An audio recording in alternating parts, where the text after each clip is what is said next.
Hi കൂട്ടുകാരെ, പുതിയൊരു വീഡിയോയിലേക്ക് എല്ലാവർക്കും സ്വാഗതം. അങ്ങനെ പത്മ ചോദിക്കുകയാണ്, നിങ്ങളുടെ മുഖത്ത് എന്തോ ഒരു കള്ളത്തരമുണ്ടല്ലോ. അല്ല, എപ്പോഴും അച്ഛൻ്റെ കൂടെ മകൻ വാലായി നടക്കാറുണ്ടല്ലോ, ഇന്ന് മകനെ കാണാനില്ലല്ലോ എന്നിങ്ങനെ പത്മ ചോദിക്കുമ്പോൾ ഉടൻ തന്നെ എനിക്കറിയില്ല, അവനവൻ്റെ ഭാര്യയ്ക്ക് സുഖമില്ലാത്തതിൽ പിന്നെ എന്തെങ്കിലുമൊക്കെ ആയി നടക്കുകയായിരിക്കും. എനിക്ക് നിങ്ങൾ പറയുന്നതിൽ എന്തോ വിശ്വാസമില്ല എന്നൊക്കെ പറഞ്ഞിട്ട് അവിടെ നിന്ന് പോകുകയാണ് കേട്ടോ പത്മ. ഇതേ സമയം താൻ എന്ത് ഉത്തരമാണ് അവിടെ പറയേണ്ടത് എന്നറിയാതെ ഒന്ന് പകച്ചെങ്കിലും കൂടി എൻ്റെ മകൻ ഭിക്ഷാടനത്തിൽ പോയിരിക്കുകയാണെന്നുള്ള സത്യം തീർച്ചയായും അത് പറയാൻ പറ്റത്തില്ല. പറഞ്ഞു കഴിഞ്ഞാൽ തീർച്ചയായും പത്മക്കത് സഹിക്കില്ല. ഇടനെഞ്ച് പൊട്ടുന്ന വേദനയുമായി പത്മ പൊട്ടിക്കരയുമെന്ന് മനസ്സിലാക്കണം കേട്ടോ. അങ്ങനെ ഈ സമയം ഈ സത്യം മനസ്സിലാക്കുന്നതിനോടുകൂടി ഉടൻ തന്നെ യതീന്ദ്രൻ അവിടെ നിന്ന് മാറുകയാണ്. പിന്നീട് കാണിക്കുന്ന സൂര്യയാണ്.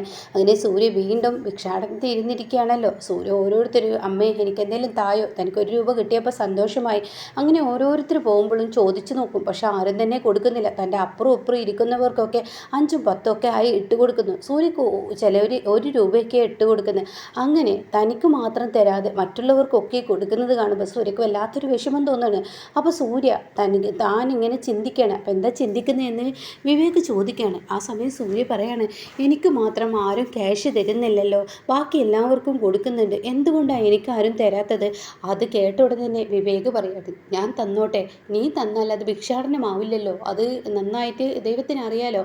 അപ്പോൾ ഈ സമയം മറ്റുള്ള ഭിക്ഷാടകർ പറയാണ്, ഞാനൊരു കാര്യം പറയട്ടെ, നിന്നെ കണ്ടാൽ ഒരു ഭിക്ഷ യാചിക്കാൻ വന്നവനാണെന്ന് തോന്നുന്നില്ല, നീ ഒരു ഐശ്വര്യമുള്ളവനാണ്, നിൻ്റെ മുഖം കണ്ടാൽ തന്നെ നീ പണക്കാരനാണെന്ന് ആരും പറയും, അതുകൊണ്ട് ഞങ്ങൾ പറയുന്ന രീതിയിൽ വേണം നീ ഭിക്ഷ യാചിക്കാൻ എന്ന് പറഞ്ഞിട്ട് തൻ്റെ സഞ്ചിയിലുള്ള ഒരു മുണ്ട് എടുത്ത് കൊടുത്തിട്ട് ഇത് എടുക്കുക എന്ന് പറയണം കേട്ടോ.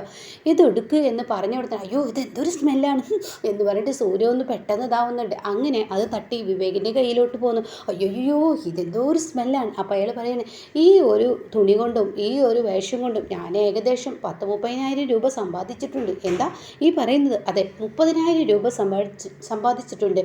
ഈ മുഷിഞ്ഞ ഈ തുണി എടുക്കണം. അത് കേട്ടോടനെ സൂര്യ അയ്യോ ഇത് എന്ന് പറയുമ്പോൾ ഉടൻ തന്നെ വിവേക് പറയണേ, വേണ്ടട്ടോ മച്ചാ, അതൊന്നും ചെയ്യേണ്ട സൂര്യ, നീ അതൊന്നും ചെയ്യണ്ട, ഇവരുടെ വാക്ക് കേട്ട് നീ അത് ചെയ്യാൻ നിൽക്കത്തില്ലേ.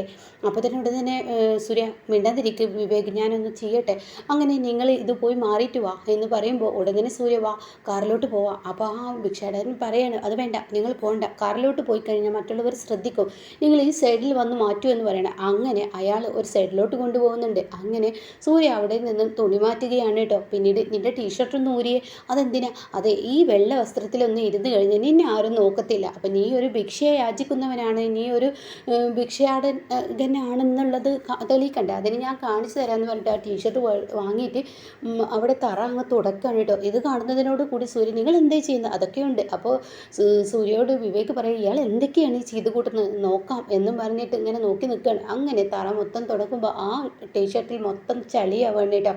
എന്നിട്ട് കുറച്ച് ചളിയെടുത്ത് സൂര്യയുടെ കൈകാലുകളിലൊക്കെ പുരട്ടിയതിന് ശേഷം തിരിഞ്ഞു നിർത്തി സൂര്യയുടെ മുഖമൊക്കെ ആകെ ഒരു ഭ്രാന്തനെ പോലെ ആക്കിയെടുക്കുകയാണ് കേട്ടോ. എന്നിട്ട് ഈ ടീഷർട്ട് ഇട്, അയ്യോ തുമ്പൽ വരുന്നു എന്ന് സൂര്യ പറയുന്നുണ്ട്. അങ്ങനെ മണ്ണും ഒക്കെ അലർജി ആണല്ലോ, അങ്ങനെ നടന്ന സൂര്യയാണല്ലോ. അങ്ങനെ സൂര്യ ആ ഷർട്ട് എങ്ങനെയൊക്കെ ഇടുക, ഇപ്പോൾ കണ്ട നിനക്ക് ആരും പൈസ തരും, ഇതാണ് ഞങ്ങളുടെ ട്രിക്ക്, ഞങ്ങൾക്കുമുണ്ട് ഒരു മാഫിയയും കാര്യങ്ങളും, ഞങ്ങൾക്കും നേതൃത്വം വഹിക്കാൻ ഒരാളുകളൊക്കെ ഉണ്ട് എന്നൊക്കെ അവർ പറയണം കേട്ടോ. എന്തായാലും വാ, ഇനി നമുക്ക് അവിടെ പോയിരിക്കാം എന്ന് പറയണം കേട്ടോ. പിന്നീട് കാണിക്കുന്നത് പത്മയെ തന്നെയാണ്. പത്മ ഡ്രസ്സൊക്കെ മാറി വന്നിരിക്കുകയാണ്. അപ്പോൾ ഉടൻ തന്നെ നീ എന്തപ്പത് ഡ്രസ്സൊക്കെ മാറിയിരിക്കുന്നത്, നീ എങ്ങോട്ടേക്കെങ്കിലും പോകുന്നുണ്ടോ? ആഹാ ഇത് കൊള്ളാമല്ലോ, എൻ്റെ ഭർത്താവ് ഞാൻ ഡ്രസ്സ് മാറുന്ന കാര്യത്തെക്കുറിച്ചൊക്കെ ആലോചിക്കുന്നല്ലോ. ഓഹോ, അപ്പോൾ എൻ്റെ ഭർത്താവ് എന്നെ ശ്രദ്ധിക്കുന്നുണ്ടല്ലോ. ഇതെന്താ പെട്ടെന്ന് നിങ്ങൾക്ക് അങ്ങനെ ഒരു ചോദ്യം, എന്തെങ്കിലും കള്ളത്തരങ്ങൾ ചെയ്യുന്നുണ്ടോ? ഓഹോ ഇല്ലില്ല, ഞാൻ പെട്ടെന്ന് എൻ്റെ പത്മയെ അറിയാതെ ചോദിച്ചു പോയി, ആദ്യമേ നീ കയറി പിടിക്കണ്ട. അങ്ങനെയെങ്കിൽ അങ്ങനെ ആവട്ടെ. അപ്പോഴേക്കും അങ്ങോട്ടേക്ക് വേദയും ഇന്ദ്രജയും വരികയാണ്. അപ്പോൾ വേദ പറയുന്നത്, ഇനി എന്തോന്ന് ഡ്രസ്സാണ് ഇട്ടിക്കുന്നത്, നല്ലൊരു ഡ്രസ്സ് ഇട്ടൂടെ? അപ്പോൾ വിജയ് പറയുന്നത്, ശരിയാണ്, ഒരു നല്ലൊരു ഡ്രസ്സ് ഇട്ടൂടെ? അപ്പോൾ ഇത് കണ്ടോടെ തന്നെ യതീന്ദ്രൻ ചോദിക്കുകയാണ്, എന്താ നിങ്ങൾ ഡ്രസ്സിനെ കുറിച്ച്? ഇവളെ അമ്മ പറഞ്ഞിട്ടാണ് ഇവൾ ഒരു സ്ഥലത്തോട്ട് പോകാൻ ഒരുങ്ങുന്നത്, എന്നാൽ ഇവൾക്ക് ഒരു നല്ല ഡ്രസ്സ് ഇട്ട് വന്നൂടെ? ഇവൾ ഇട്ട് വന്നിരിക്കുന്ന ഡ്രസ്സ് കണ്ട്. അപ്പോൾ പത്മ പറയണേ, അതൊന്നും കുഴപ്പമില്ല, ആ ഡ്രസ്സ് മതി. അപ്പോൾ അമ്മ ഇങ്ങോട്ടാണ് വിളിച്ചത്, അതൊരു ടൂർ പോകാനാണ്. അത് കേട്ടോടെ തന്നെ യതീന്ദ്രൻ അങ്ങ് ദേഷ്യം പിടിക്കണം കേട്ടോ. യതീന്ദ്രൻ പറയുന്നത്, ടൂറോ? എന്താ നീ പറയുന്നത്? ടൂറ് പോവേ? എങ്ങോട്ട്? നീ ഇത്ര കണ്ണിച്ചോരയില്ലാതൊന്നും പെരുമാറരുത് കേട്ടോ. കാരണം ടൂറ് പോകുന്നത് ഒരിക്കലും ശരിയല്ല. ആ നന്ദിനി മരണത്തോട് മല്ലടിച്ച് ഇങ്ങനെ കിടക്കുമ്പോൾ നീ ടൂർ പോവുകയാണ്. നന്ദിനി അവിടെ കിടന്നോട്ടെ, അവൾ ഇവിടുത്തെ വേലക്കാരിയല്ലേ, വേലക്കാരി എന്ത് റോള് ചെയ്താൽ എന്നെ സംബന്ധിച്ച് എന്ത് പ്രശ്നം എന്ന് പറയുന്നുണ്ട് കേട്ടോ. അങ്ങനെ ഞാനൊന്നും പറയാനില്ല, നീ എങ്ങോട്ടാ അച്ഛൻ പോയിക്കോ, എന്തായാലും ടൂർ പോവാതിരിക്കുക, എന്തെങ്കിലും ചെയ്ത് കൂട്ടിക്കോ. മനുഷ്യൻ ഇവിടെ ആകെ ടെൻഷനാണ്. നിങ്ങൾക്ക് ആ വേലക്കാരിയെ കുറിച്ച് വലിയ ടെൻഷൻ തന്നെയായിരിക്കും, എന്നാൽ എനിക്ക് അങ്ങനെയൊന്നുമില്ല എന്ന് പറഞ്ഞ് പത്മ അവിടെ നിന്ന് ഇറങ്ങുകയാണ് കേട്ടോ. പിന്നീട് സൂര്യ ഭിക്ഷ ചോദിക്കുകയാണ്. അമ്മയെ വല്ലതും തരണേ എന്നിങ്ങനെ പറഞ്ഞ് സൂര്യ ചോദിക്കുമ്പോൾ എല്ലാ വരുന്നവരും സൂര്യക്ക് 5ഉം 10ഒക്കെ ഇട്ട് കൊടുക്കുകയാണ് കേട്ടോ. അപ്പോൾ സൂര്യയോട് അവർ പറയണേ, ഇപ്പം എങ്ങനെയുണ്ട്, ഞങ്ങളുടെ ഐഡിയ എങ്ങനെയുണ്ട്, അടിപൊളിയായില്ലേ, ഈ ഐഡിയ അടിപൊളിയല്ലേ എന്നൊക്കെ ചോദിക്കും. ഇത് നല്ല ട്രിക്ക് തന്നെ. അങ്ങനെ സൂര്യയുടെ പാത്രത്തിൽ പണം ഇങ്ങനെ വന്ന് വീഴാൻ കേട്ടോ. ഓരോരുത്തരായി പോയിക്കൊണ്ടിരിക്കുന്നത് വിവേകനും ഒരു സമാധാനമാവുകയാണ്. എന്നാൽ പിന്നീട് കാണിക്കുന്നത് പത്മയാണ്. പത്മ അങ്ങനെ വരികയാണ്. അപ്പോൾ പത്മയോട് വിജയ് ചോദിക്കുകയാണ്, എങ്ങോട്ടാണ് പോകുന്നത്? നമ്മൾ അമ്പലത്തിലോട്ടൊന്ന് പോകണം. എന്തിനാ അപ്പോൾ അമ്പലത്തിൽ പോകുന്നത് എന്ന് ഇന്ദ്രജി ചോദിക്കുകയാണ്. അതെ, അവിടെ ചൊള്ള ബാധിച്ച് ഒരുത്തി കിടക്കുന്നുണ്ട്. എന്നാൽ നമ്മൾ ദൈവകോപം കിട്ടുന്ന ഒരു കാര്യമാണ് ചെയ്യുന്നത്. കാരണം ചൊള്ള ബാധിച്ച് വീട്ടിലോട്ടൊന്നും ഒരു താളിപ്പ് പോലും ഉണ്ടാക്കാൻ പാടില്ല. അതെനിക്കറിയുന്ന കാര്യമാണ്. പക്ഷേ ഞാൻ ആ വേലക്കാരി ആയതുകൊണ്ട് അങ്ങനെയൊക്കെ ചെയ്തത്. അതിൻ്റെ ശിക്ഷ ഒരു പക്ഷേ നമുക്ക് തിരിച്ചു കിട്ടും. അപ്പോൾ അത് കേട്ടോടെ തന്നെ ഇന്ദ്രജി പറയാണ്, അപ്പോൾ അമ്മയ്ക്ക് അച്ഛൻ പറഞ്ഞതിനെ കുറിച്ച് പേടിച്ചിട്ടാണോ? അല്ല, എനിക്കറിയാം, അത് നാട്ടുനടപ്പാണ്. ആളുകൾ അങ്ങനെ പറഞ്ഞത് കേട്ടിട്ടുണ്ട്. ചൊള്ള ബാധിച്ച് വീട്ടിൽ അങ്ങനെയൊക്കെ ചെയ്ത് കഴിഞ്ഞാൽ ദൈവത്തിൻ്റെ കോപം ഉണ്ടെന്ന്. ഈ ചൊള്ള എന്ന് പറയുന്നത്, അതായത് ചിക്കൻ ബോക്സ് എന്ന് പറയുന്നതിൻ്റെ ഇതൊന്നും നിനക്കറിയാത്തത് കൊണ്ടാണ് എന്നൊക്കെ ഇങ്ങനെ പറയുകയാണ്.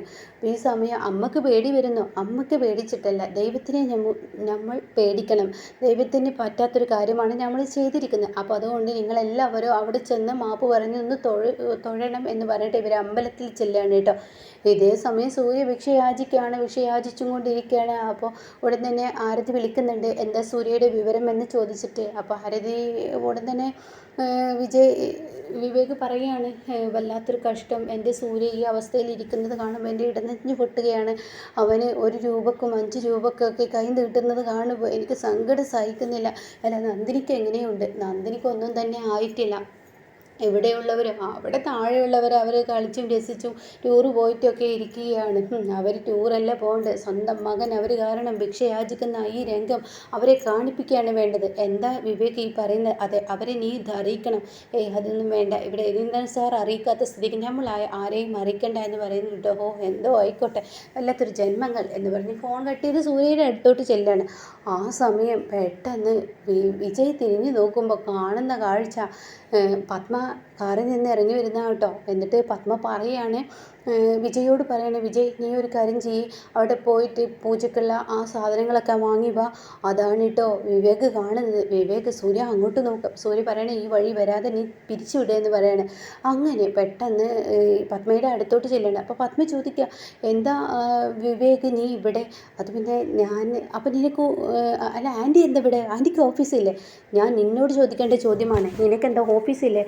അത് പിന്നെ ആൻറ്റി എനിക്ക് ഓഫീസ് എന്നൊക്കെ ഇങ്ങനെ പറഞ്ഞിട്ട്, അല്ല ആൻറ്റി എന്താ ഇവിടെ? നിന്നോട് ഞാൻ ചോദിച്ചത്, നീ എന്താ ഓഫീസിൽ പോകാതെ? അത് ഉച്ചയ്ക്ക് ശേഷം ഞാൻ ലീവ് എടുത്തതോ? അങ്ങനെയാണോ? എന്തിനാ നീ ലീവ് എടുത്ത്? സുഖമില്ലാത്ത നീ എന്താ അത് അമ്പലത്തിൽ വന്നിട്ടാണല്ലോ ചെയ്യേണ്ടത്. അല്ല ആൻറ്റി ഇപ്പോൾ പൂജയ്ക്ക് വന്നതല്ലേ, അപ്പോൾ ഈ വഴി പോയിക്കോളൂ.